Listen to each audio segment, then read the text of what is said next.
The early 4th century Roman Empire was a world in flux, with old mythical gods fading and new faiths rising. In this chaos, Constantine emerged, a contender for the throne, not yet emperor, but destined to change history. Before the Battle of the Milvian Bridge in 312 AD, Constantine reportedly saw a vision, a cross of light, and the words, "In this sign you will conquer." Inspired, he ordered his soldiers to paint the Christian Chi Rho on their shields. They won, and Constantine credited the Christian god for his victory. This marked the start of his conversion, a gradual, strategic alignment with Christianity, not an instant transformation. For centuries, Christians had been persecuted minorities. Suddenly, they had the emperor's favor. Constantine's embrace of Christianity changed everything. The Edict of Milan in 313 AD ended Christian persecution and granted religious tolerance. Churches were rebuilt, bishops gained influence, and Christianity moved from the shadows to the imperial court. But imperial favor brought new challenges, the need for unity, organization, and a standardized scripture. Christianity was far from unified. Different communities had their own customs, beliefs, and manuscript traditions. There was no single, universally accepted Bible, just collections of writings that varied from place to place. As Constantine sought to unify his empire under one faith, he faced a fragmented Christianity. Which version of the Christian story would become official? These were no longer just theological questions, they were matters of imperial policy. The stage was set for a new era, where the fate of the Bible would be shaped by politics as much as by faith. In the 4th century, a Christian in Rome read a different Bible than one in Alexandria or Antioch. Without printing presses or central authority, all scriptures were hand-copied and errors or changes crept in. Over time, 3 major manuscript traditions emerged: the Byzantine, Alexandrian, and Western text types. The Byzantine text, popular in Antioch and Constantinople, was fuller and more harmonized with the apostolic manuscripts, often smoothing out difficult passages. The Alexandrian text, from scholarly Alexandria, was newer, more concise, and less likely to add or harmonize, valuing certain changes, more Greek philosophical overtures over clarity.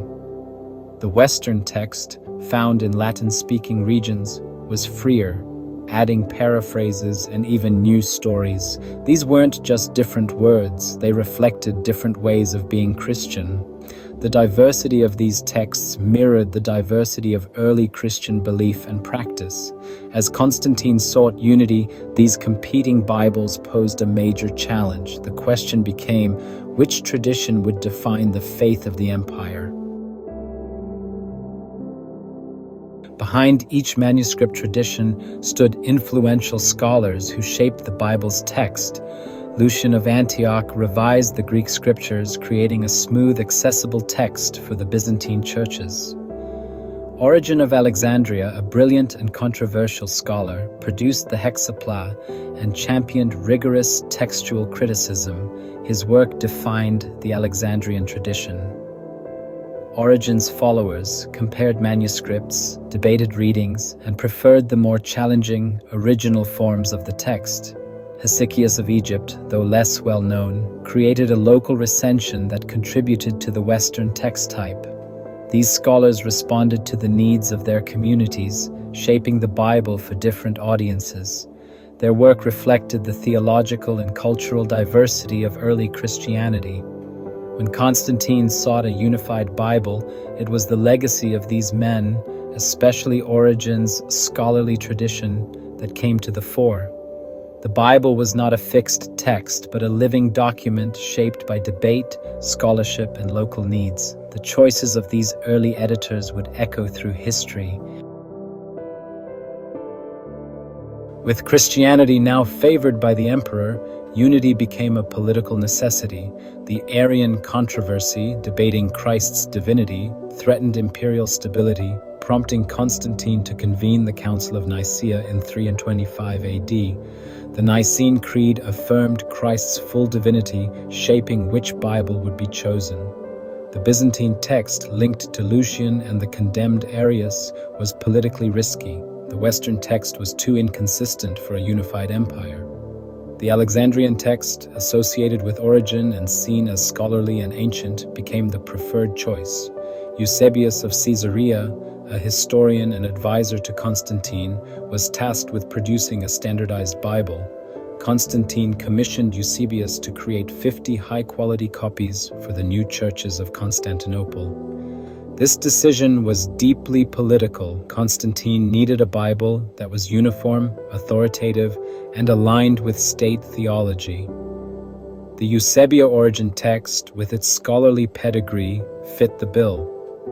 This imperial order would shape which manuscripts survived and which faded away. The Bible was now a tool of imperial policy as much as a sacred text. Eusebius's scriptorium produced 50 state-of-the-art Bibles for Constantine's new capital. While none of these originals survive for certain, two ancient manuscripts, Codex Vaticanus and Codex Sinaiticus, are prime candidates from this era. Both are masterpieces of 4th century bookmaking, written on fine vellum in elegant Greek script. They represent the Alexandrian text type, with shorter readings and fewer harmonizations. Notably, stories like The Woman Caught in Adultery and the longer ending of Mark are absent, hallmarks of the Alexandrian tradition. Vaticanus has been housed in the Vatican for centuries. Sinaiticus was discovered at St. Catherine's Monastery in the 1800s. These manuscripts became the new standard, setting the benchmark for future copies. The imperial endorsement gave the Alexandrian text prestige and power. Other traditions, like the Byzantine and Western, persisted locally, but the Alexandrian text now dominated the centers of influence. The Bible of the emperor became the Bible of the church. This shift would shape Christian scripture for centuries. The politics of Constantine's court left a lasting mark on the words of the Bible. As Latin replaced Greek in the West, the Old Latin Bibles, based on the Western text, became chaotic and inconsistent. Pope Damasus commissioned Jerome, a brilliant scholar, to create a new authoritative Latin translation. Jerome, inspired by Origen, sought out the oldest and best Greek manuscripts, those of the Alexandrian tradition. He studied Hebrew, compared texts, and rejected the popular Byzantine and Old Latin versions. The result was the Latin Vulgate, intended as the standard Bible for the Latin-speaking world. Initially, Jerome's work faced resistance, but its scholarly rigor and papal backing ensured its dominance.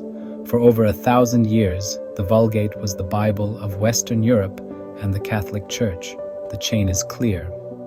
Constantine's political choice of the Alexandrian text, Eusebius's production, and Jerome's translation shaped the Bible for a millennium.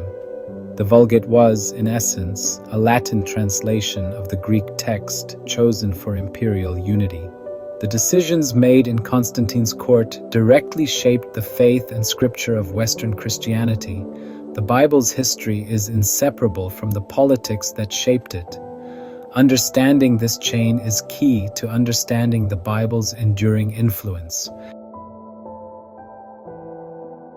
The triumph of the Eusebio-Origen-Jerome tradition was not absolute. Groups like the Waldenses living in the Alps preserved older Latin Bibles based on the Byzantine and Western texts, not the Vulgate. For them, the Bible of the people stood in opposition to the Bible of the Pope. The Byzantine text contained verses like the Johannine comma, absent from the Alexandrian manuscripts and the Vulgate.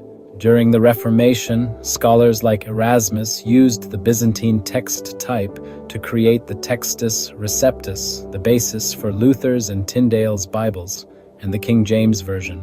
Thus, the Catholic Church relied on the Vulgate, rooted in the Alexandrian text, while Protestants championed the Byzantine tradition.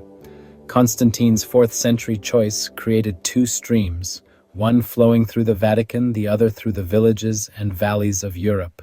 For over 1,500 years, these two paths shaped the very words of Christian scripture.